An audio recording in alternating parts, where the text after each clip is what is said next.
নমস্কাৰ, মই আপিয়াল ৰহমান আৰু স্বাগতম জনাইছোঁ ইউটিউব চেনেললৈ। আজি আমি পঢ়িম ক্লাছ 7ৰ নিউ মেথমেটিক্সৰ নতুন গণিতৰ কৰি চাওঁ অহা 3.32 কৰিম। এইটো পেজ নম্বৰ 105ত দিয়া আছে।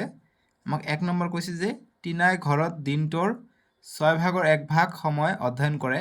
চ' দিনটোৰ মানে 24 ঘণ্টাৰ 6 ভাগ কৰি 1 ভাগ সময় কি কৰে? অধ্যয়ন কৰে, মানে পঢ়া শুনা কৰে। 12 ভাগ কৰি 1 ভাগৰ সময় খেলা ধূলা কৰে আৰু 3 ভাগৰ 1 ভাগ সময় জিৰণি লয়। এতিয়া এই নম্বৰ কৈছে যে টিনাই ডেছ মিনিট জিৰণি লয়। গতিকে কিমান মিনিট টিনাই জিৰণি লয় সেইটো আমাক কৈছে।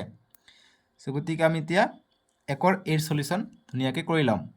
1ৰ এৰ সলিউশ্যন বুলি লিখিম আমি, সলিউশ্যন বা সমাধান। গতিকে টিনাই ডেছ মিনিট জিৰণি লয়। গতিকে কিমান মিনিট জিৰণি লয় আমি ইয়াৰ পৰা ওলাব লাগিব। চাবা, যিহেতু দিনটো কৈছে গতিকে 24 ঘণ্টাৰ কথা কৈছে। গতিকে মুঠ সময় ইয়াত আমি লিখিম যে মুঠ সময়, এটা দিনৰ কথা কৈছে গতিকে মুঠ সময় ইজ ইকুৱেল টু 24 ঘণ্টা। দিনৰ কথা কৈছে গতিকে 24 ঘণ্টা হ'ব, 24 আৱাৰ। এতিয়া 24 ঘণ্টাক আমি মিনিটত ওলাব লাগিব। গতিকে 24 1 ঘণ্টাত কিমান মিনিট? 60 মিনিট। গতিকে 60 মিনিটত আহিলে, গতিকে 60 দি পূৰণ কৰি দিম। 60 মিনিটত আহিলে, মিনিটত আমাক এনচাৰটো লাগে কিমান মিনিট জিৰণি লয়। গতিকে আমি এইটো প্ৰথমত মিনিটত কৰি ল'ম। এতিয়া পূৰণ কৰি দিওঁ, 0 আছে, 0 এটা আহিব। 4 4 গুণ 24, 24ত 4 হাত থাকে 2, 6 2 গুণ 12, 12 2 14।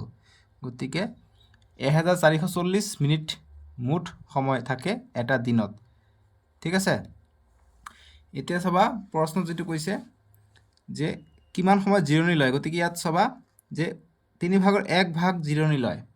ঠিক আছে, গতিকে 3 ভাগ কৰি 1 ভাগ জিৰণি লয়। গতিকে আমি এতিয়া এইটো 3 ভাগৰ 1 ভাগ চাম, যিটো আহিব সেইটো আমাৰ এনচাৰ হৈ পৰিব। ঠিক আছে, গতিকে লিখিম এই নম্বৰটো লিখিম। এতিয়া এ নালাগে, অকল 1 সলিউশ্যন বুলি লিখিবা।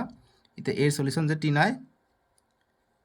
টিনাই জিৰণি লয়। জিৰণি স্পেলিংটো চাবা কেনেকৈ দিয়া আছে, ঠিকে আছে। জিৰণি লয় ইজ ইকুৱেল টু মুঠ সময় এইটো 1440 আৰু 3 ভাগ কৰি 1 ভাগ জিৰণি লয়।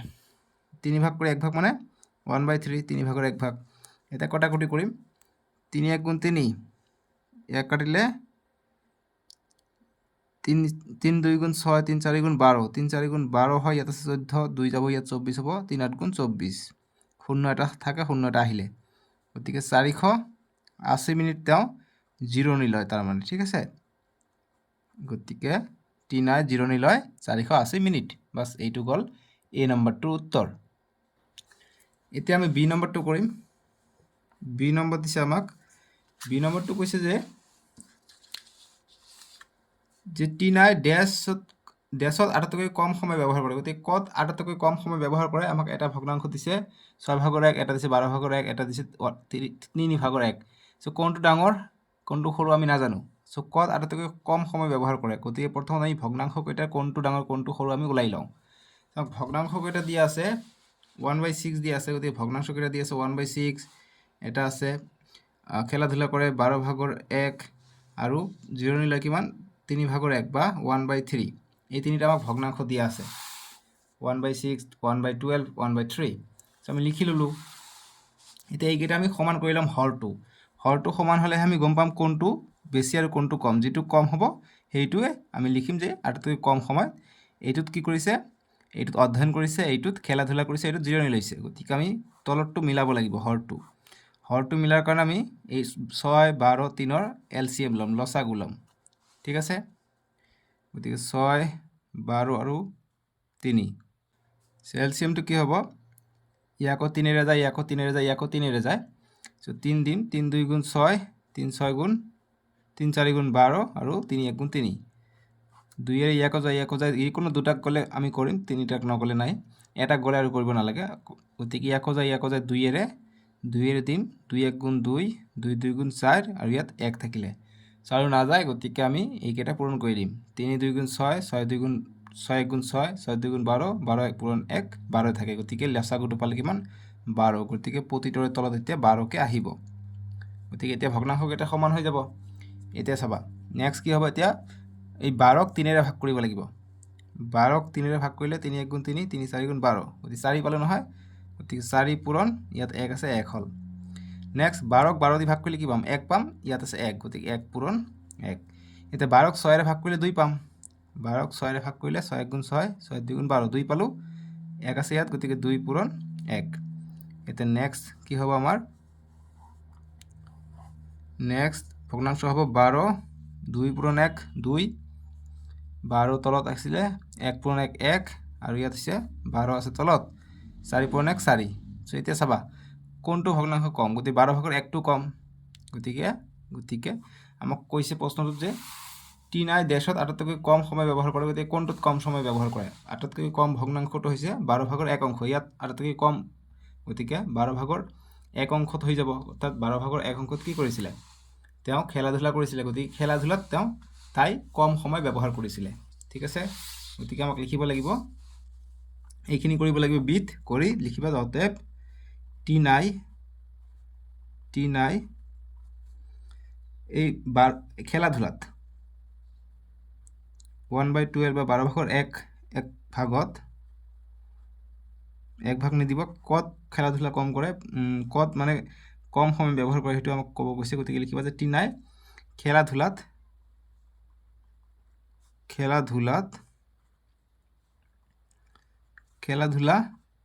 খেলা-ধূলাত কম সময় গতিকে এইটো খালি ঠাইত হ'ব খেলা-ধূলাত কম সময় বা আটাইতকৈ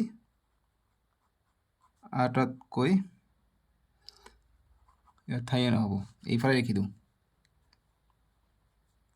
আটাইতকৈ কম সময় ব্যৱহাৰ কৰে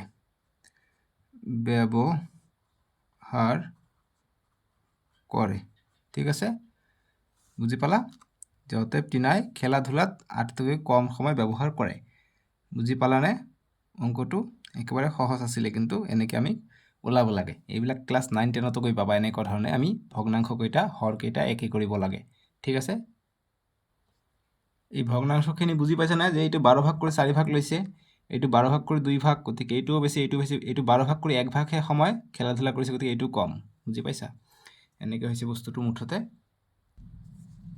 এতিয়া 1 c2 কৰিম 1 c দিছে T9 ড্যাশ ঘন্টা খেলা-ধূলা কৰে গতিকে কিমান ঘন্টা খেলা-ধূলা কৰে গতিকে এবাৰ আমাক ঘন্টাত ওলাব গৈছে আগৰটো আছিল মিনিটত এইবাৰ দিছে ঘন্টাত গতিকে কিমান ঘন্টা খেলা-ধূলা কৰে 12 ভাগৰ 1 ভাগ খেলা-ধূলা কৰে গতিকে আমি দিনটো প্ৰথমত আমি ঘন্টাত প্ৰথমত ওলাই লওঁ গতিকে যেহেতু যে এদিন ইজ ইকুয়াল টু 24 ঘন্টা ঠিক আছে গতিকে এদিন মানে 24 ঘন্টা আৰু T9 খেলা-ধূলা কৰিছে কিমান 12 ভাগৰ 1 ভাগ গতিকে 12 ভাগ কৰিছে তাৰ মানে গতিকে লিখম অতএব T9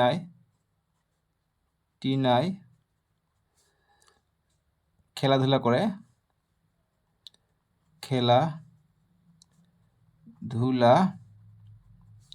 কৰে কিমান 24 ঘন্টাৰ 12 ভাগৰ 1 ভাগ খেলা-ধূলা কৰে গতিকে 12 ভাগৰ 1 ভাগ গতিকে ভাগ কৰি দিলে আনসাৰটো ওলাই পৰিব গতিকে 12 1 × 12 2 12 24 গতিকে তাৰ মানে 2 ঘন্টা ঠিক আছে 2 ঘন্টা গতিকে তাৰ মানে T9 খেলা-ধূলা কৰে 2 ঘন্টা বুজি পালা এতিয়া 2 নম্বৰ প্ৰশ্ন দিছে যে 48 গৰাকী শিক্ষাৰ্থীৰ এটা দলে জয়মতী নাটকত অংশগ্ৰহণ কৰিলে শিক্ষাৰ্থীৰ 4 ভাগৰ 1 অংশই অভিনয়ত ভাগ লয় তাৰ ভিতৰত 3 ভাগৰ 2 অংশই সংগীততো ভাগ লয় এতিয়া এই নম্বৰ কৈছে যে মুঠ শিক্ষাৰ্থীৰ কিমান অংশই সংগীতত ভাগ লয় সো মুঠ আসলে 48 গৰাকী তাৰে 4 ভাগৰ 1 অংশই অভিনয়ত ভাগ লৈছে অৰ্থাৎ এই 48 ৰ ভিতৰত 4 ভাগৰ 1 অংশত কিমানজন আছে আমি চাব লাগিব সেই কেইজনৰ পৰা আকৌ 3 ভাগ কৰি 2 ভাগ সংগীতত ভাগ লৈছে এতিয়া কৈছে যে মুঠ শিক্ষাৰ্থীৰ কিমান অংশই সংগীতত ভাগ লৈছে বুলি কৈছে সো আমি শিক্ষাৰ্থীৰ সংখ্যা প্ৰথমত ওলাই লওঁ যে কিমান জনে অংশগ্ৰহণ কৰিছে প্ৰথমত সো আমি 2 ৰ সলিউশনটো কৰিম তো 2 সলিউশনৰ কৰাৰ আগত 48 গৰাকী দি আছে গতিকে আমি লিখিম যে মুঠ শিক্ষাৰ্থী যদি তোমালোকক ইংৰাজী মিডিয়াম লাগে কমেন্ট কৰিবাচোন আৰু তোমালোকৰ স্কুলত ইংৰাজী মিডিয়াম দি কৰা এনে অসমীয়া মিডিয়াম দি কৰা কবাচোন কিয়নো আমি যেতিয়া ইংৰাজী মিডিয়াম দি কৰাম ইংৰাজী মিডিয়াম দি আৰু অসমীয়া দুটা একেলগে কৰিলে বহুত সময় নষ্ট হয় বহুত লিখিব লাগে ঠিক আছে সো গতিকে বহুত ষ্টুডেন্টৰ প্ৰবলেম হৈ যায় গতিকে তোমালোকৰ স্কুলত ইংৰাজী মিডিয়াম দি কৰে নে অসমীয়া মিডিয়াম দি কৰে সেইখিনি তোমালোকে মোক কমেণ্ট বক্সত জনাবা ঠিক আছে। তোমালোকে এনেও ক্লাছ 6ত থাকোঁতে কমেণ্ট কৰিব পৰা নাছিলা, এতিয়া ক্লাছ 7ত উঠিছা, পূৰা কমেণ্ট কৰিবা ঠিক আছে। যি কি নহওক আমাক মুঠ শিক্ষাৰ্থী দিয়া আছে কিমান? মুঠ শিক্ষাৰ্থী দিয়া আছে 48 গৰাকী ঠিক আছে। এতিয়া অংশগ্ৰহণ কিমান কৰিছে? 4/1 অংশই। গতিকে লিখিম যে অভিনয়ত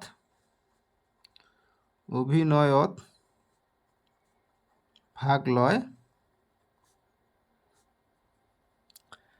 অভিনয়ত ভাগ লয় কিমান? 4/1 অংশ। গতিকে 4/1 অংশ কৰ পৰা 4/1 অংশ? এই 48 গৰাকীৰ পৰা। গতিকে 48ৰ লগত পূৰণ হ'লে আমি মুঠ ছাত্ৰ ছাত্ৰীৰ সংখ্যা পাই যাম ঠিক আছে। গতিকে এতিয়া আৰু লিখিব নালাগে, জাষ্ট 4/1 অংশ লিখিবা। এইখিনি কটা গ'ল নেকি তোমাৰো? একো নাই, কটাকটি গ'লে একো নহয় ঠিক আছে। এতিয়া লিখিম যে অতএব অভিনয়ত ভাগ লোৱা ছাত্ৰ ছাত্ৰীৰ সংখ্যা বা শিক্ষাৰ্থীৰ সংখ্যা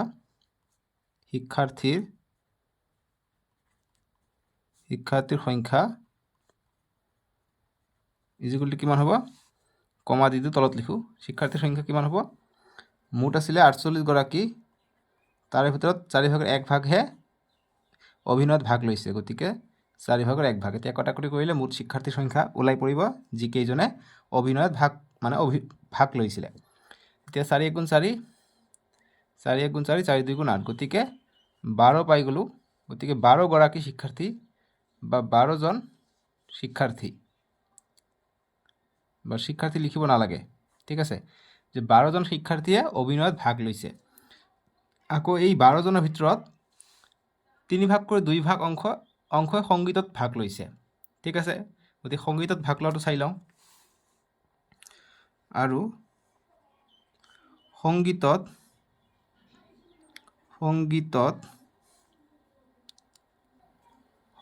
ভাগ লোৱা শিক্ষাৰ্থীৰ সংখ্যা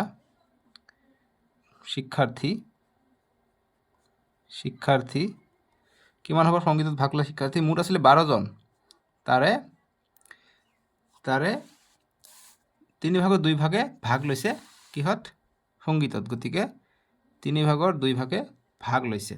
এতিয়া কটাকটি কৰিম। এতিয়া 3 × 1 = 3, 3 × 4 = 12। গতিকে 4 পূৰণ 2 হ'ব, কিমান হৈ যায়? 4 × 2 = 8। গতিকে 8 গৰাকী শিক্ষাৰ্থীয়ে সংগীতত ভাগ লৈছে। এতিয়া আমাক প্ৰশ্নত কৈছে যে মুঠ শিক্ষাৰ্থীৰ কিমান অংশই সংগীতত ভাগ লৈছে। আমি দেখা পাইছোঁ যে অকল 8 গৰাকীয়ে ভাগ লৈছে। গতিকে মুঠৰ পৰা কিমান অংশ লৈছে এতিয়া আমাক ওলাব দিছে। গতিকে আমি লিখিম যে মুঠ,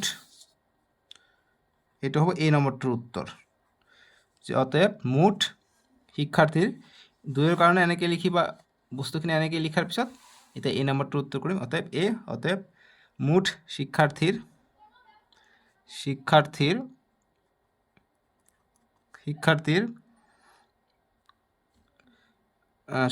ভিতৰত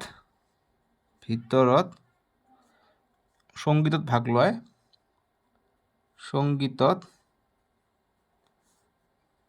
ভাগ লয়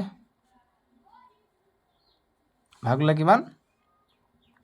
মুঠ শিক্ষাৰ্থী আছিলে 48 গৰাকী, তাৰে ভিতৰত 8জনে সংগীতত ভাগ লয়। গতিকে 8ৰে ভাগ কৰিব লাগিব 48ক, যিমান হ'ব সেইটো হ'ব আমাৰ অংশটো। গতিকে 8 × 1 = 8, 8 × 6 = 48। গতিকে 1/6 অংশ ঠিক আছে। গতিকে 1/6 অংশ মুঠ শিক্ষাৰ্থী সংগীতত ভাগ লয়। বাছ এইখিনি গ'ল এই নম্বৰটোৰ সমাধান। বুজি পাইছা? এতিয়া বি নম্বৰটো দিছে 2ৰ বি। আমাক কৈছে যে কিমান গৰাকী শিক্ষাৰ্থীয়ে অভিনয়ত ভাগ লয়। গতিকে কিমান গৰাকী শিক্ষাৰ্থীয়ে অভিনয়ত ভাগ লয়? মুঠ শিক্ষাৰ্থী আছিলে 48জন। মুঠ 48ৰ ভিতৰত আমি ওলাইছোঁ 4/1 অংশই ভাগ লৈছিলে অভিনয়ত। মুঠ পাইছিলোঁ কিমান? 12জন। গতিকে আমি এনচাৰ 1 নম্বৰটোতো বাহিৰ কৰিছোঁ। এতিয়া আকৌ বিটো তেনেকুৱাই দিছে। গতিকে আমি ছেম কথাই লিখিম যে মুঠ শিক্ষাৰ্থী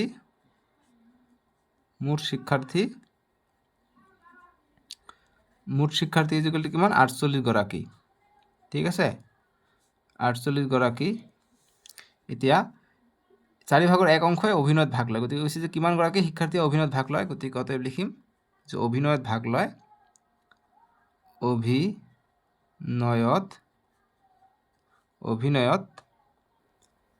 অভিনয়ত ভাগ লয়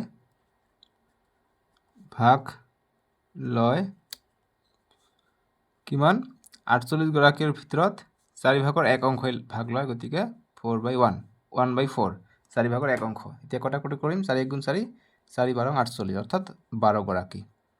বাছ ইমানে কৰিবা, এনসাৰটো হৈ গ'ল। ঠিক আছে, গতিকে অভিনয়ত ভাগ লয় 12 গৰাকী শিক্ষাৰ্থী, তলত লাষ্টত লিখিব পৰা যে 12 গৰাকী শিক্ষাৰ্থী বা অকল 12 গৰাকী বুলি লিখিবা, তথাপি এনসাৰ হৈ যাব। ঠিক আছে, এতিয়া সি নম্বৰটো কৰিম। সি নম্বৰ দিছে যে কিমান গৰাকী শিক্ষাৰ্থীয়ে সংগীতত অংশগ্ৰহণ কৰে। গতিকে সংগীতত কিমান গৰাকী কৰে, মুঠ 12 গৰাকী আছিলে, ভাগ লৈছে অভিনয়ত, তাৰ ভিতৰত সংগীতত কিমান কৰে, 3/2 অংশ। গতিকে লিখিম অতএব যে সংগীতত অংশগ্ৰহণ কৰা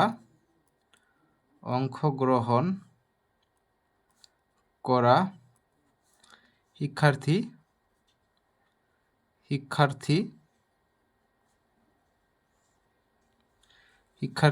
কিমান হ'ব, 12 গৰাকী আছিলে মুঠ, অভিনয়ত ভাগ লৈছে, তাৰ ভিতৰত 3/2 অংশই অভিনয়ত ভাগ লৈছে। গতিকে কটাকটি কৰিম, 3 × 1 = 3 3 × 4 = 12, গতিকে 4 × 2 = 8, গতিকে 8 গৰাকী শিক্ষাৰ্থীয়ে সংগীতত অংশগ্ৰহণ কৰিছিল। ঠিক আছে, সংগীতত অংশগ্ৰহণ কৰা শিক্ষাৰ্থী = 8 গৰাকী। বাছ এইটো গ'ল সি নম্বৰটোৰ উত্তৰ। বুজি পালা? 3 নম্বৰ প্ৰশ্ন দিছে, এতিয়া 3 সলিউশন কৰিম। কৈছে যে শ্যামলীয়ে দৈনিক 5 ঘণ্টা অধ্যয়ন কৰে, তাৰে 4/1 সময় গণিত, 5/1 সময় ইংৰাজী, 6/1 সময় বিজ্ঞান আৰু বাকী সময়ত অন্যান্য বিষয় অধ্যয়ন কৰে। বিভিন্ন বিষয়ত শ্যামলীয়ে অধ্যয়ন কৰা সময় নিৰ্ণয় কৰা। গতিকে এদিনত 5 ঘণ্টাকৈ অধ্যয়ন কৰে, তাৰে ভিতৰত আমাক কোনখিনি সময়ত কোনটো মানে বিষয় পঢ়ে সেইখিনি দিয়া আছে। এতিয়া কৈছে বিভিন্ন বিষয়ত শ্যামলীয়ে অধ্যয়ন কৰা সময় নিৰ্ণয় কৰে। গতিকে সময়টো আমাক ওলাব দিছে, গতিকে ক'ত কিমান ঘণ্টা বা কিমান মিনিট কৰে। গতিকে যেহেতু 5 ঘণ্টা সৰু, গতিকে এইটো আমি মিনিটত ওলাই লওঁ, আমাৰ সুবিধা হ'ব। গতিকে আমি এই 5 ঘণ্টাটোক আগত আমি মিনিটত কৰি লওঁ, তেতিয়া আমি মিনিটত ওলাম যে কোনটো বিষয়ত কিমান মিনিটকৈ পঢ়ে। গতিকে লিখিম যে শ্যামলীয়ে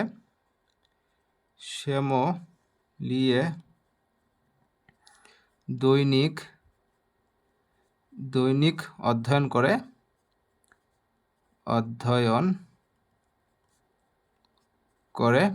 কিমান কৰে, 5 ঘণ্টা। ঠিক আছে, গতিকে 5 ঘণ্টাক আমি মিনিটত ল'ম, গতিকে 5 1 ঘণ্টা মানে 60 মিনিট। গতিকে আমি 5 ঘণ্টা আছে, গতিকে 5 × 1 ঘণ্টা বুলি লিখিব পাৰোঁ। গতিকে 5 × 1 5 হৈ যায়। ঠিক আছে, গতিকে 5 × 1 ঘণ্টা মানে হৈছে 60 মিনিট। গতিকে 60 মিনিট আমি দি দিলোঁ, বুলি লিখিলোঁ, মানে মিনিট। ঠিক আছে, সৰু ঠাই নাই, গতিকে গোটেইটো ঠাই আছেচোন, মিনিট লিখিলোঁ আৰু মিনিট। 5 × 60 মিনিট। ঠিক আছে, এতিয়া 5 × 0 = 5 × 6 = 30, গতিকে 300 মিনিট টোটেল আছে। এটা দিনত 300 মিনিট পঢ়ে। এতিয়া কোনটো ছাবজেক্টত কিমান এইটো চাওঁ, মিনিট, স্পেলিংটোৱে ভুল হৈ গ'ল, মিনিট খালি ভুল হয়, তোমালোকে ভুল নকৰিবা আকৌ। মিনিটটো 300 মিনিট টোটেল আছে। এতিয়া গণিত, গতিকে গণিত পঢ়ে, কিমান সময় পঢ়ে অধ্যয়ন কৰে প্ৰতিটো বিষয়, বিভিন্ন বিষয়ত। গতিকে আমি লিখিম যে গণিতত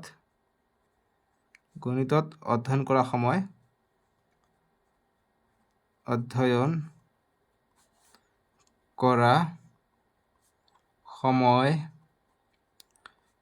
কিমান হ'ব, মুঠ অধ্যয়ন কৰে 300 মিনিট, 300ৰ গণিতত কৰে কিমান, 4/1 গতিকে 4/1 কৰিলে কিমান হয়, কটাকটি কৰা, 4 × 1 = 4, ইয়াক কাটিলে 4 × 4 = 16, 4 × 5 = 20, 4 × 6 = 24, 4 × 7 = 28, 4 × 8 = 32, গতিকে 4 × 7 = 28, 28 হ'লে 30-ৰ পৰা 28 গ'লে 2 থাকে, 2 যাব, ইয়াত হ'ব 20 হ'ব, 4 × 5 = 20। এতিয়া 1 1 আছে, গতিকে 75 × 1 75, গতিকে 75 মিনিট সময় অধ্যয়ন কৰে গণিত। ঠিক আছে, বুজি পালা? এনেকৈ আমি ওলাব লাগিব। এটা বিষয় পাই গ'লোঁ, 75 মিনিট পালোঁ কি, গণিত। এতিয়া ইংৰাজীটো চাই লওঁ। এতিয়া যে ইংৰাজী অধ্যয়ন কৰে অধ্যয়ন কৰে কিমান মুঠ আছে 300 মিনিট তাৰে 6/1 অধ্যয়ন কৰে ইংৰাজী গতিকে 6/1 ঠিক আছে এতিয়া কটাকটি কৰিম 6 × 6 5 6 × 30 শূন্য এটা লগ লাগিব গতিকে 50 মিনিট অধ্যয়ন কৰে কিমান ইংৰাজী সাবজেক্টটো ঠিক আছে গতিকে তোমালোকে সদায় 5 ঘণ্টাকে পঢ়িবা বুজি পাইছানে তাৰপিছত এতিয়া ইংৰাজী পঢ়ে কিমান 6/1 6/1 সময় বিজ্ঞান পঢ়ে সৰি ইংৰাজী পঢ়ে 1/5 ভুল হৈ গ'ল নহয় 1/5 পঢ়ে ঠিক আছে চাবা যে 5/1 সময় ইংৰাজী পঢ়ে আৰু 6/1 সময় বিজ্ঞান পঢ়ে গতিকে বিজ্ঞানটোহে 6/1 5/1 হৈছে ইংৰাজী গতিকে 5 দি দিবা 5/1 এতিয়া কটাকটি কৰিম 5 × 5 5 6 × 30 শূন্য গতিকে 60 মিনিট টোটেল গতিকে 60 মিনিট অধ্যয়ন কৰে ইংৰাজী ঠিক আছে এটো পালো 60 মিনিট বুজি পাইছা এতিয়া আমি বিজ্ঞান আমাক দি আছে বিজ্ঞান গতিকে লিখিম অতএব যে বিজ্ঞান অধ্যয়ন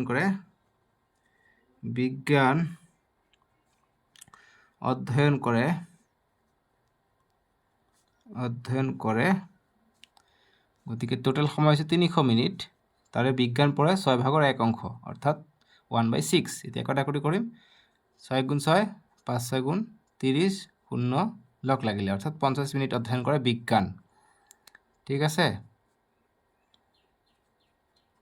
নেক্সট এতিয়া অন্যান্য বিষয় আৰু বাকি সময় অন্যান্য বিষয়ত অধ্যয়ন কৰে ঠিক আছে সো লিখিম অতএব অন্যান্য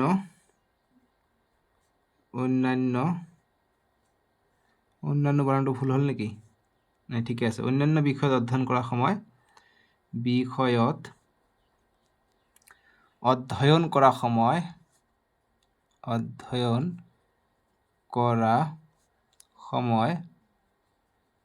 সময় কমা দিবা ঠাই নাথাকিলে ইফালে লিখিম মুঠ আছে 300 মিনিট ঠিক আছে 300 মিনিটেৰ ভিতৰত বিয়োগ কৰি দিব লাগিব অন্যান্য বিষয়ত আমি পাইছো যে গণিতত কিমান পৰে গণিতত পৰে 75 মিনিট গতিকে এইটোৰ পৰা সববিলাক বিয়োগ কৰি দিলে যিমান বাকি থাকিব হেতু অন্যান্য বিষয়ত অধ্যয়ন কৰে গতিকে 75 মিনিট যোগ 60 মিনিট পালো যোগ 50 মিনিট পৰে বিজ্ঞান গতিকে এই তিনিটা সাবজেক্ট বিয়োগ কৰি দিলে যিমান বাকি থাকিব সেইখিনি অন্যান্য সাবজেক্টত পৰে বিষয়ত পৰে গতিকে 300 বিয়োগ এতিয়া একেৰে যোগ কৰা 5 0 0 গতিকে 5 6 আৰু 5 11 11 7 18 গতিকে 185 মিনিট 185 মিনিট পৰে টোটাল তিনিটা সাবজেক্ট বাকি কিমান থাকে গতিকে বিয়োগ কৰি দিলে বাকি এটি পঢ়িব অন্যান্য বিষয়ত এতিয়া 0 ৰ পৰা 5 না যায় 1 ধৰি কলম 10 10 ৰ পৰা 5 গলে 5 9 ৰ পৰা 8 গলে 1 ইয়াত থাকলে 2 2 ৰ পৰা 1 গলে 1 গতিকে 115 মিনিট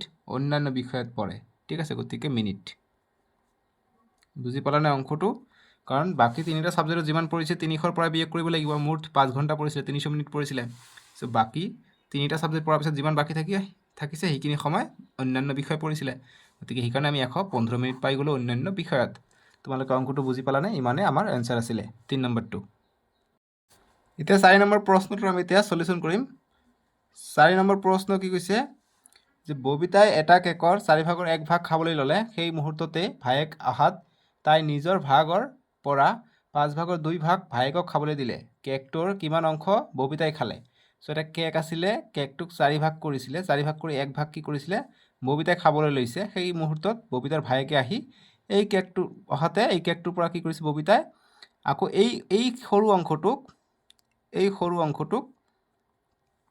5/2 ভায়েকক খাবলৈ দিছে এতিয়া ববিতাই কিমান খাবলৈ পাইছে এটা আমাক প্ৰশ্নত কৈছে সো চিত্ৰটো সুবিধাৰ কাৰণে অকাই এনেকৈ গোলাকাৰত ৰাখি দিবা এতিয়া আমি সলিউশনটো কৰো সো গতিকে লিখিম যে ববিতাই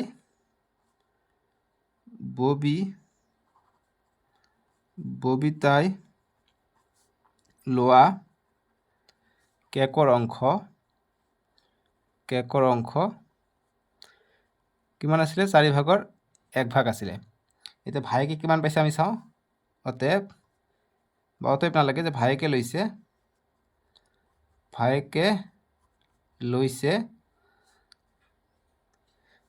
লৈছে কিমান 4 ভাগৰ 1 ভাগৰ কিমান তাৰ নিজৰ ভাগৰ ৰ আছে চাবা ভাগৰ গতিকে পূৰণ কিমান 5 ভাগৰ 2 অংশ লৈছে 5 ভাগৰ 2 অংশ লৈছে এতিয়া পূৰণ কৰি দিম 4 5 গুণ 20 1 2 গুণ 2 গতিকে কটাকটি কৰিলে 2 1 গুণ 2 2 10 গুণ 20 অৰ্থাৎ 10 ভাগৰ 1 এই সৰু কেকটোৰ আকৌ 10 ভাগৰ 1 অংশই লৈছে ববিতাৰ ভায়ে গতিকে এতিয়া ববিতাই কিমান পাইছে গতিকে এইটো আমি বিয়োগ কৰি দিম এই 1 ভাগৰ 4 পৰা তেতিয়া আমাৰ এনসাৰটো ওলাই পৰিব গতিকে লিখিম অতএব ববিতাই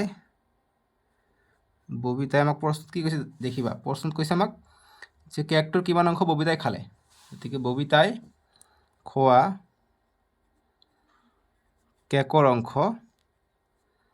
কেকৰ অংশ হ'ব বা ইজ ইকুৱেল টু 1/4 আছিলে মুঠ ববিতাই লৈছিলে 4 ভাগৰ 1 ভাগ তাৰে বিয়োগ কৰিব লাগিব কি কৰিছে 10 ভাগৰ 1 ভাগ ভাইকে খাইছে গতিকে বিয়োগ কৰি দিলে আমাৰ এনসাৰটো ওলাই পৰিব এটা 4 আৰু 10 ৰ লসাগু কি হৈ যায় 4 আৰু 10 ৰ লসাগু 2 ৰে যাব 2 2 গুণ 4 2 5 গুণ 10 আৰু না যায় এতিয়া পূৰণ কৰি দিম 2 2 গুণ 4 4 5 গুণ 20 গতিকে 20 হ'ব ইয়াৰ এলসিএম লসাগু ঠিক আছে গতিকে 20 এটা 20ক 4 ৰে হৰণ কৰিলে কিমান হ'ব 4 গুণ 4 4 5 গুণ 20 গতিকে 5 যাব 5 পূৰণ 1 5 বিয়োগ এটা 20ক 10 ৰে হৰণ কৰিলে 2 বাৰ যাব 2 পূৰণ 1 2 গতিকে 5 পৰা 2 গ'লে 3 তলত থাকিলে 20 গতিকে ববিতাই খোৱা কেকৰ অংশ হ'ব 3/20 বা 20 ভাগৰ 3 বাস এইটোৱে আমাৰ সমাধান বুজি পালা এতিয়া 5 নম্বৰ প্ৰশ্ন কৰিম 5 নম্বৰ প্ৰশ্ন সলিউশন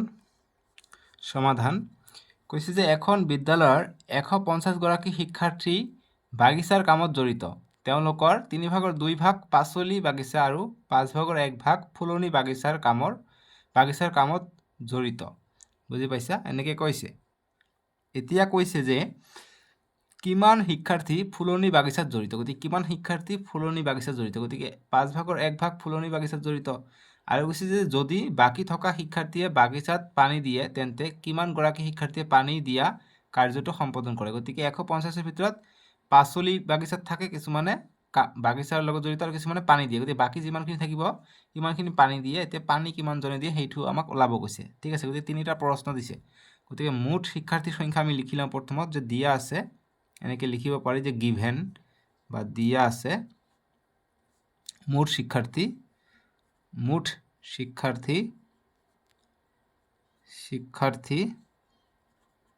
ইজ ইকুৱেল টু 150 জন ঠিক আছে 150 জন বা 150 গৰাকী বুজি পালা এতিয়া নেক্সট পাচলি বাগিচাত জড়িত কিমান গতিকে লিখিম অতএব পাচলি বাগিচাত সববিলাকে ওলাই লওঁ প্ৰথমত পাচলি বাগিচাত জড়িত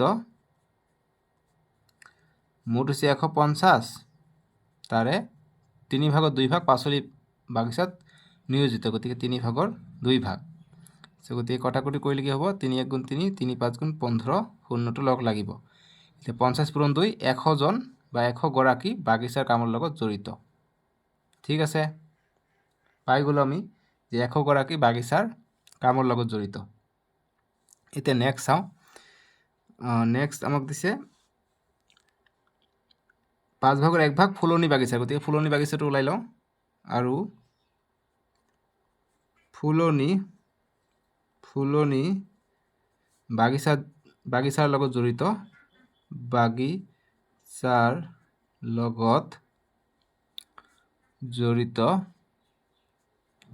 জড়িত কিমান আছে মুঠ আছে 150 জন তাৰে কিমান ফুলনি বাগিচাৰ লগত জড়িত 5 ভাগৰ 1 ভাগ গতিকে 5 ভাগৰ 1 ভাগ বা এইটোক আমি ইংৰাজীত পঢ়িলে 1/5 বুলি কওঁ যেতিয়া কটাকটি কৰোঁ 5 1 গুণ 5 ইয়াতো এখন 1 থাকে সেইকাৰণে আমি হৰ লব পূৰণ কৰিব পাৰোঁ কটাকটি কৰিব পাৰোঁ ভাগ কৰিব পাৰোঁ সেইটোৱে 5 1 গুণ 5 5 3 গুণ 15 শূন্যটো লগ লাগিলে 30 পূৰণ 1 30 গতিকে 30 গৰাকী বাগিচাৰ লগত জড়িত ঠিক আছে আমাক কি কৈছে কিমান শিক্ষাৰ্থী ফুলনি বাগিচাত জড়িত গতিকে ফুলনি বাগিচাৰ লগত জড়িত আমি কিমান পালোঁ 30 গৰাকী গতিকে আমি এটা এনসাৰ পাই গ'লোঁ ঠিক আছে এতিয়া কৈছে যদি বাকি থকা শিক্ষাৰ্থীয়ে বাগিচাত পানী দিয়ে গতিকে বাকি যিমান থাকে আমি দেখিলোঁ পাচলি বাগিচাত জড়িত 100 গৰাকী আৰু ফুলনি বাগিচাত জড়িত 30 গৰাকী।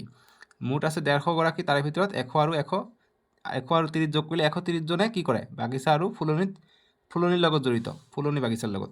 এতিয়া বাকী থকাখিনিয়ে পানী দিয়া, বাকী কেইজন আছে 130ৰ পৰা 150 বিয়োগ কৰি দিলে কি হ'ব, 150ৰ পৰা 130 বিয়োগ কৰিলে 20 জন থাকে, গতিকে 20 জন বাকী থাকে, সেই 20 জন বাগিচাত পানী দিয়ে। ঠিক আছে, গতিকে তেন্তে কিমান গৰাকী শিক্ষাৰ্থীয়ে পানী দিয়া কাৰ্যটো সম্পাদন কৰে, গতিকে 20 জন হ'ব। গতিকে 20 জনটো আমাক অংক আকাৰে ওলাব লাগিব। আমি ওলাম অতএব বাগিচাত পানী দিয়ে, অতএব পানী দিয়া শিক্ষাৰ্থীৰ সংখ্যা, পানী দিয়া শিক্ষাৰ্থী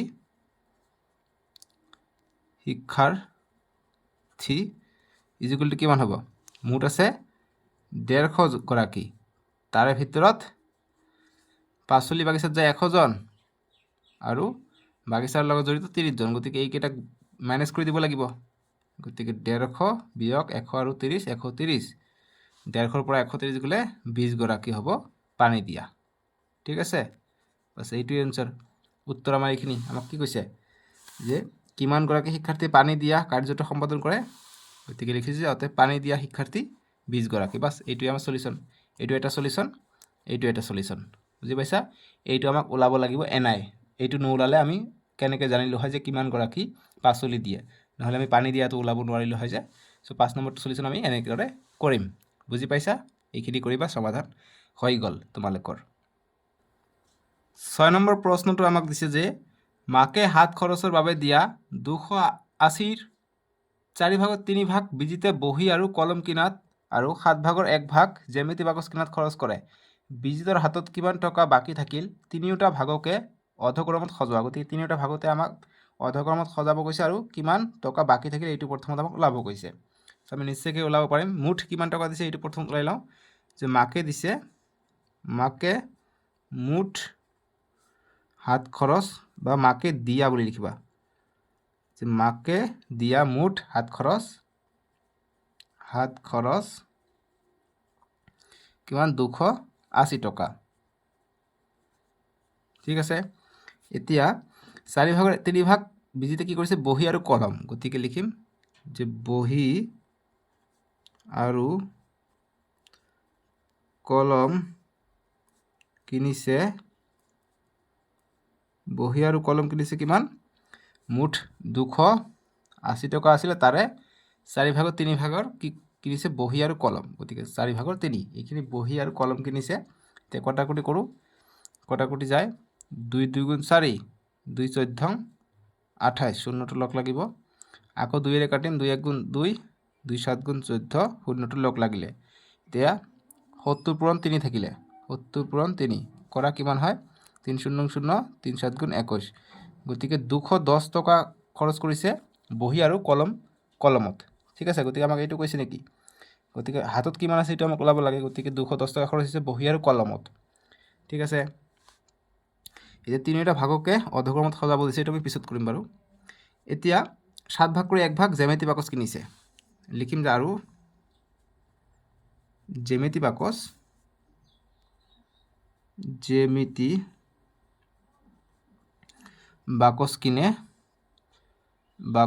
কিনে কিমান, 280 টকাৰ 7/1 7/1 জ্যামিতি বাকচ কিনে। গতিকে লিখিম 280ৰ 7/1। এতিয়া কটাকটি কৰিম, 7 1 7, 4 7 28, শূন্যটো লগ লাগিব, 40 পূৰণ 1, 40 টকা ক'ত খৰচ কৰিছে, জ্যামিতি বাকচত। ঠিক আছে, এতিয়া বাকী কিমান টকা থাকিলে, মুঠ 280 দিছে, 210 টকা আৰু 40 টকা 250 টকা খৰচ হৈছিলে, গতিকে বাকীটো হাতত থাকিব 200, গতিকে 250 30 টকা হাতত থাকিব। গতিকে লিখিম অতএব এতিয়া আমাৰ এনচাৰটো ওলাই পৰিব যে বিজিতৰ হাতত কিমান টকা বাকী থাকিলে, এইটো আমাক প্ৰশ্নত কৈছে। চ' আমাৰ এতিয়া এনচাৰটো ওলাই পৰিব। চ' অতএব লিখিম যে বিজিতৰ হাতত বাকী থাকিল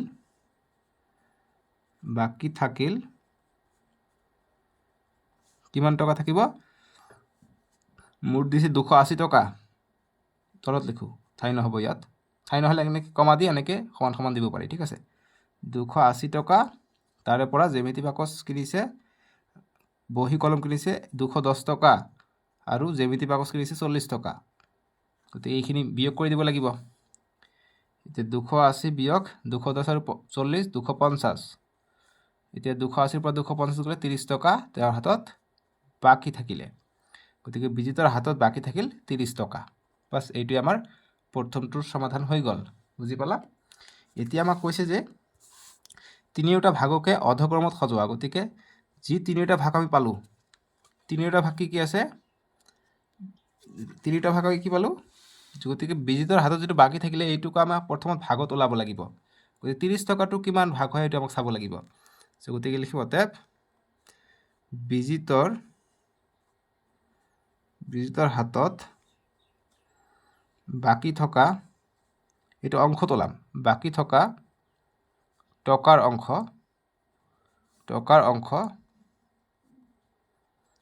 বাকী থকা টকাৰ অংশ কিমান হ'ব?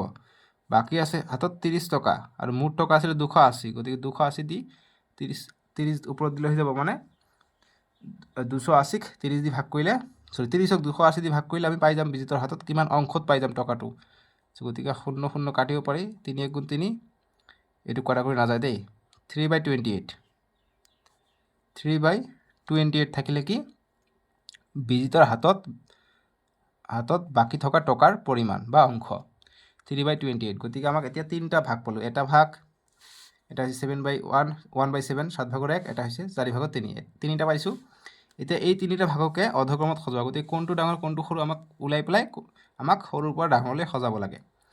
এতিয়া চোৱা, ইয়াত আছে 4 ভাগৰ 3, ইয়াত আছে 7 ভাগৰ 1, ইয়াৰ হৰটো সমান নহয়। ইয়াত 4, ইয়াত 3, ইয়াত হৰ পালোঁ 28। গতিকে হৰকেইটা সমান নহয়। গতিকে প্ৰথমে আমি হৰকেইটা আমাক সমান কৰি ল'ব লাগিব। হৰকেইটা সমান কৰি লোৱাৰ কাৰণে আমাক বেলেগ এটা পেজ লাগিব, বেলেগ এটা পেজ লৈ যাওঁ। ইয়াৰ পিছত লিখিবা, যিহেতু আমাক অধক্ৰমত কৈছে, গতিকে ইয়াৰ পিছত লিখিবা যে ভগ্নাংশকেইটা বা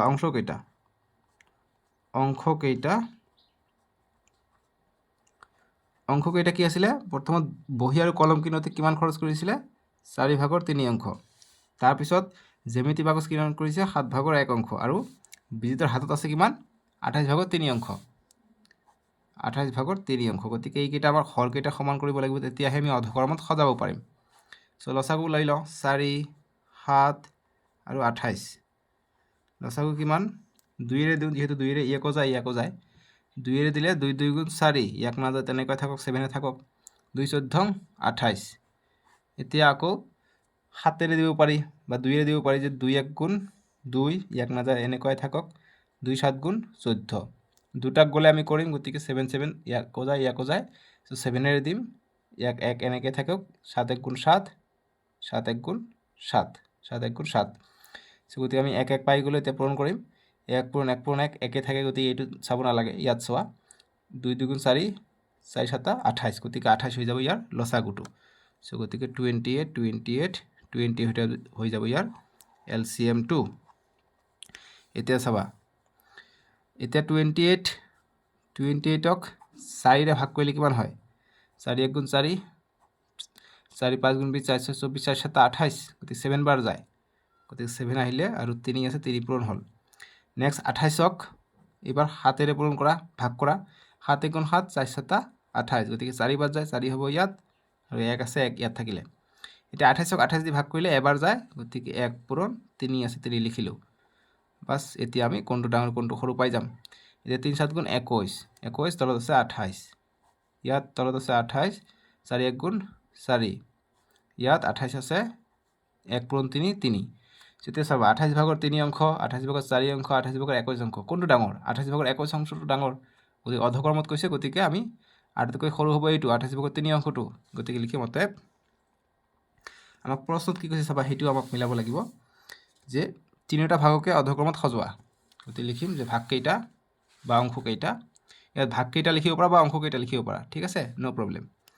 গতিকে ভাগকেইটা অধক্ৰমত হ'ব, অধক্ৰমত প্ৰথমতটো এইটো 3/28, সৰি অধক্ৰমত কৈছে মানে ডাঙৰৰ পৰা সৰুলৈ। ডাঙৰটো কি আছে? 21/28 আছে, ঠিক আছে গতিকে 21/28টো কিহৰ কাৰণে আছিলে 3/4ৰ কাৰণে আছিলে গতিকে 3/4 আহিব তাৰপিছত 4/28টো আহিব 4/28টো কিহৰ কাৰণে আছিলে 1/7ৰ কাৰণে গতিকে 1/7টো হ'ব তাৰপিছত লাষ্টত এইটো সৰু গতিকে অধক্ৰমত মানে ডাঙৰৰ পৰা সৰুলৈ গৈ আছোঁ অধক্ৰমত এইটোৱে আছে 3/28 আছে 3/28 বাছ এইটো হ'ব অধক্ৰমত বুজি পাইছা এনেকৈ আমাক এনচাৰটো কৰিব লাগিব বাছ এইটোৱে সলিউশ্যন এতিয়া 7 নম্বৰ প্ৰশ্নটো দিছে যে 2 × 2/3 সেন্টিমিটাৰ আৰু 2 1/4 সেন্টিমিটাৰ বাহু বিশিষ্ট আয়তৰ কালি ওলোৱা গতিকে এইটো মিশ্ৰ ভগ্নাংশত দিয়া আছে সো মিশ্ৰৰ পৰা আমি প্ৰথমত মিশ্ৰ ভগ্নাংশৰ পৰা অপ্ৰকৃতত আমি লৈ লওঁ সো গতিকে আমি কৰোঁ এইটো সো গতিকে তোমালোকক এটা কথা কৈ দিওঁ যে আমি 3.3 কৰি আছোঁ এই 3.3 যেটো পেজ নম্বৰ 103 আছে 103ত তিনিটা পইণ্ট দিয়া আছে এই তিনিটা পইণ্ট খুবেই ইম্পৰ্টেণ্ট যেনেকুৱা যে দুটা অপ্ৰকৃত ভগ্নাংশৰ পূৰণফল সদায় একতকৈ ডাঙৰ হয় আৰু দুটা প্ৰকৃত ভগ্নাংশৰ পূৰণফল সদায় একতকৈ সৰু হ'ব আৰু এটা অপ্ৰকৃত আৰু এটা প্ৰকৃত ভগ্নাংশৰ পূৰণফল ভগ্নাংশ দুটা মাজত থাকে এই তিনিটা পইণ্ট খুবেই ইম্পৰ্টেণ্ট সো প্ৰকৃত ভগ্নাংশ কি হয় যাৰ অপ্ৰকৃত ভগ্নাংশ যাৰ ওপৰটো ডাঙৰ থাকে অৰ্থাৎ লব ডাঙৰ আৰু প্ৰকৃত ভগ্নাংশত হৰ ডাঙৰ থাকে বাছ আগৰ ভিডিঅ'ত মই বুজাই দিছোঁ আৰু ইয়াত মই কৈ দিলোঁ ঠিক আছে তোমালোকে এতিয়া এই তিনিটা পইণ্ট চাবা 103 পেজৰ খুবেই ইম্পৰ্টেণ্ট সেইকাৰণে মনত পৰিলে কৈ দিলোঁ যিকি নহওক 7 নম্বৰটো কৰিম এইটো দিছে 2/3 সো এটা আমি কেনেকৈ অপ্ৰকৃতত ল'ম অপ্ৰকৃতত কি হয় ওপৰটো ডাঙৰ হয় লবটোৰ মান বেছি হয় হৰতকৈ সো এতিয়া কেনেকৈ ল'বা তোমালোকে চাবা এইটো আৰু এইটো পূৰণ কৰিম ঠিক আছে 3 এইটো আৰু এইটো পূৰণ কৰিম 3 পূৰণ 2 কৰিম আৰু এইটো ওপৰটো যোগ কৰিম কৰিলে কি হৈ যায় 3 2 6 6 আৰু 2 যোগ কৰিলে 8 8/3 ঠিক একেদৰে এইটো যেটো দিছে যে 3 1/4 সেইটোকো সেম কৰিম 4 পূৰণ 3 কৰিম মানে এইটো পূৰণ হয় এইটো যোগ হয় 1 আছে 1টো যোগ হ'ব তলত 4 আছে 4 হ'বই 4 3 × 12 12 আৰু 1 13 13/4 গতিকে অপ্ৰকৃত ভগ্নাংশ পাই গ'লো ওপৰটো ডাঙৰ তলৰটো সৰু সো এতিয়া আমি কৈছে বাহু বিশিষ্ট আয়তৰ কালি গতিকে আয়তৰ কালি কি হ'ব যদি বাহু হয় বাহু দুটা মানে এইটো দিক এইটো প্ৰস্থ গতিকে ধৰা হ'ল আমি যিকোনো ধৰাব পাৰোঁ ধৰা হ'ল আমি এইটো দিক ধৰোঁ এইটো প্ৰস্থ ধৰোঁ বা তোমালোকে এইটো দিক এইটো প্ৰস্থ ধৰিব পাৰা ধৰা হ'ল দিক মানে হৈছে এল দিক এল ইজ ইকুৱেল টু কিমান এইটো দিক ধৰোঁ 8/3 আৰু প্ৰস্থ ইয়াক বি বুলি সূচা হয় এইটো আমি 13/4 বুলি ধৰি ল'লোঁ সো এতিয়া আমি আমাক কি কৈছে কালি ওলোৱা গতিকে কালি ওলাৰ সূত্ৰ কি যে লিখিম অতএব আয়তৰ কালিৰ সূত্ৰ আয়তৰ বা আয়তৰ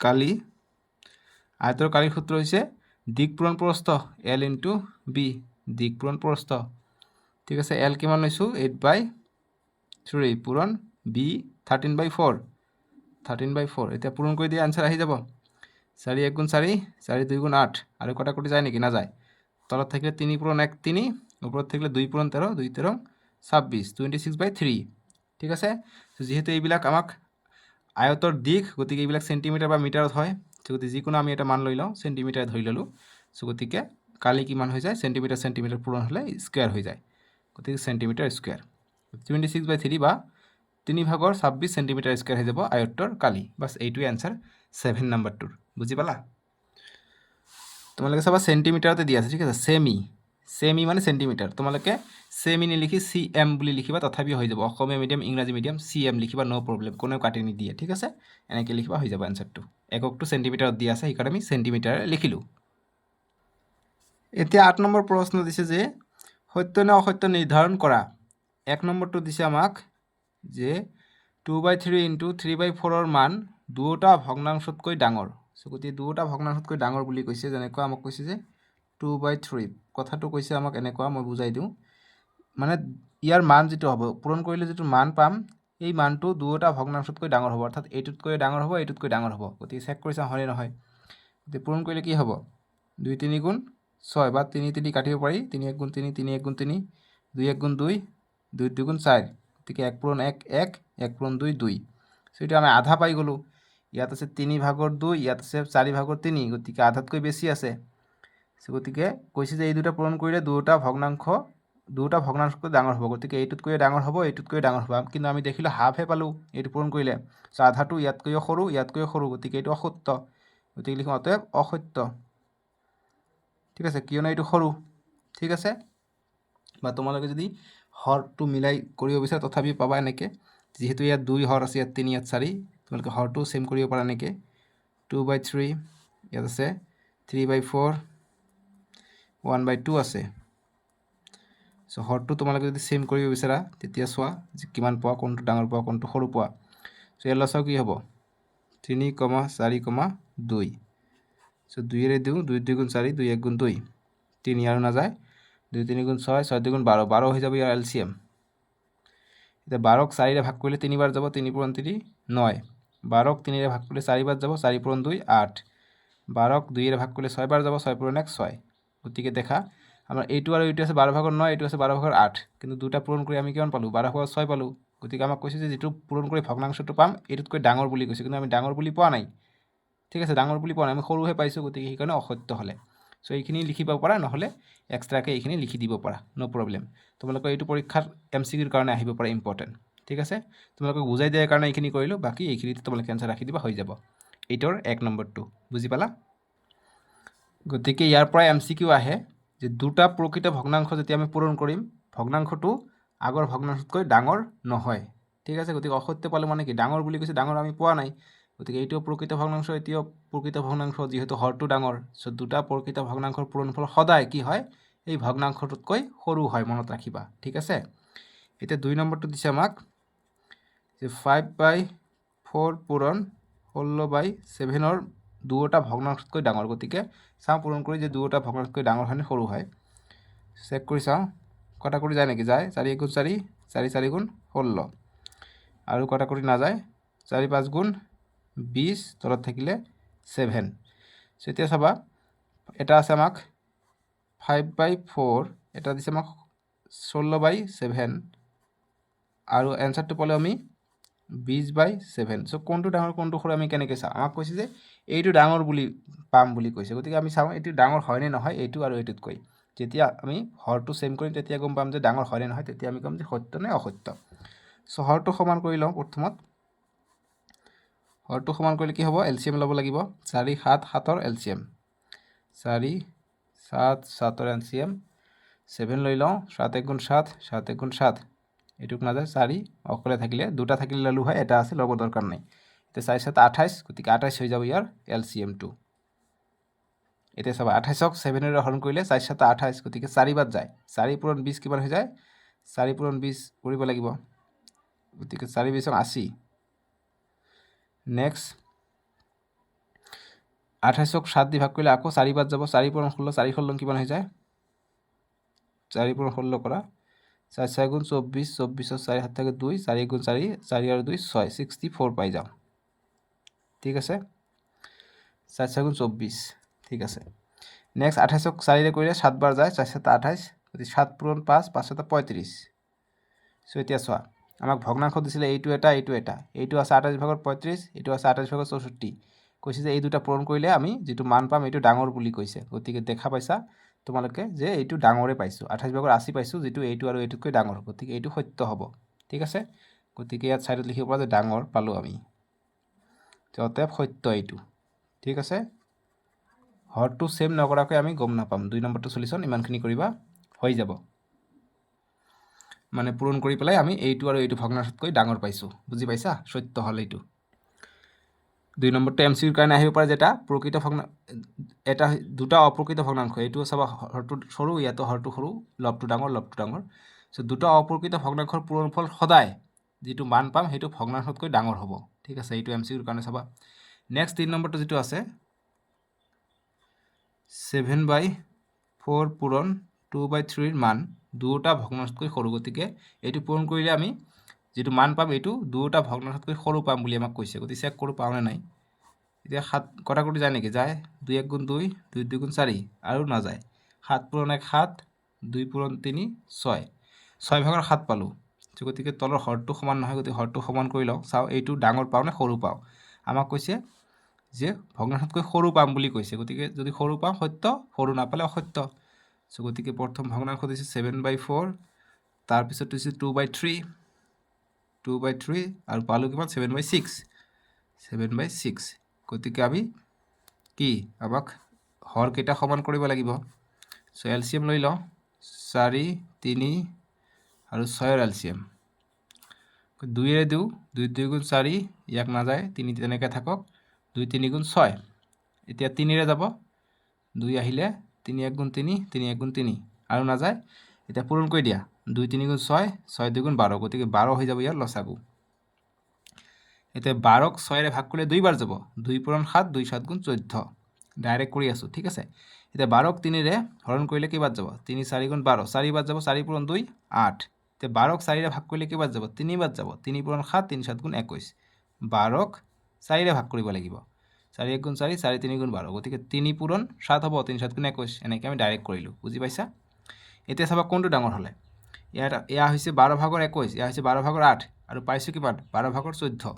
গতিকে কৈছে যে আমাক কৈছে যে দুটা ভগ্নাংশতকৈ সৰু পাব লাগিব দুটা ভগ্নাংশতকৈ সৰু কিন্তু আমি দেখা পাইছোঁ 12 ভাগৰ 14 পাইছোঁ অকল এই যিটো 2/3 আছে এইটো ভগ্নাংশতকৈহে ডাঙৰ পাইছোঁ কিন্তু 7/4তকৈ সৰু পাইছোঁ কিয়নো ইয়াত আছে 21 ইয়াত আছে 14 সো গতিকে এইটো অসত্য হৈ আছে গতিকে লিখিম অতএব অসত্য ঠিক আছে গতিকে লিখিম অতএব অসত্য বাস হৈ গ'ল সো ইয়াতে এটা তোমালোকে এতিয়া বস্তু লক্ষ্য ৰাখিবা তাৰ মানে এটা প্ৰকৃত ভগ্নাংশ এটা যদি অপ্ৰকৃত ভগ্নাংশ পূৰণ কৰোঁ তেনেহ'লে সেইটো ভগ্নাংশৰ যিটো মান পাম এটা ভগ্নাংশতকৈ ডাঙৰ হ'ব আৰু এটা ভগ্নাংশতকৈ সৰু হ'ব অৰ্থাৎ এটা আনটোৰ মাজত থাকিব সো মই যে ক'লোঁ যে তিনিটা পইণ্ট পাইছে এই তিনিটা কথা কৈছিলোঁ পেজ নম্বৰ 103 যে এটা প্ৰকৃত আৰু এটা অপ্ৰকৃত আৰু এটা প্ৰকৃত ভগ্নাংশৰ পূৰণফল ভগ্নাংশ দুটাৰ মাজত থাকে গতিকে ভগ্নাংশ দুটাৰ মাজত আছে গতিকে 21 আৰু 14ৰ মাজত আছে এইটো আৰু এইটোৰ মাজত আছে 14টো ঠিক আছে বুজি পাইছানে মাজত থাকে সেইটো কথা কৈছোঁ গতিকে 8ৰ 1 2 3 এই তিনিটা পইণ্টৰ ওপৰত নিৰ্ভৰ কৰি আমাক দিছে খুবেই ইম্পৰ্টেণ্ট এমচিকিউৰ কাৰণে ঠিক আছে